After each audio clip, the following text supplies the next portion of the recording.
Everyone, welcome to my mini vlog. तो आज थला बाट ओसा बा जमदितिया ओसा। एही ओसा जम देवतांक पई करा जाय थाए। तो एही ओसा मो बो भी करितला। तो आसो ओसारे भोग करबा पई मोंडा पिठा और काकरा पिठा तयारी करबा। प्रथमे हमें नडिया पुरा पई एठी किछ नडिया नेछु। नडिया छेना आपणक अनुसार चीनी पकेबे, स्वाद अनुसार मिठा जति आपण चाहुथिबे। ता संगरे गुजराती गुंड गोलमरीच गुंड प्रथमे नडिया को पकेई गिरे एठी खरडी देलु। तापरे सेथिरे छेना चीनी गुजराती गुंड सब देइगिरी नडिया पूरा प्रिपरेशन करि देलु। तापरे एठी सुजी जंती सारी गिरी मो मा एठी बसी गिरी मंडा पिठा गढुची।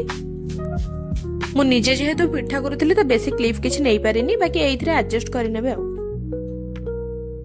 और ये सब पिठा को छाणीबा ड्यूटीटा थिला मोर। तो मो एठी सब मंडा पिठा काकरा पिठा को प्रथमे छाणी देइथिली।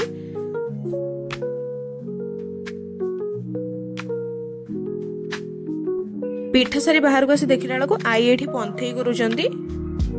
ए ओसा हम गाँव में सब स्त्री लोक मैंने मिसिक एकाठी करती।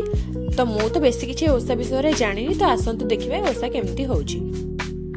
प्रथमे हळदी पानी गाधोई देले, तापर फूल गुआ धूप दीप दे सजेई ठाकुर को पूजा कर देले।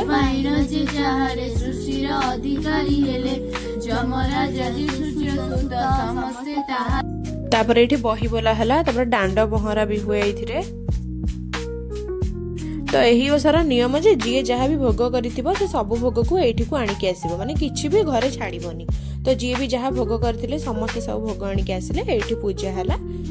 आ पूजा हमर एठी समाप्त हला। मते तो बेसी किछि आसेनी, जहाँ जेमती मु देखिछि सेमती ही कहिछि।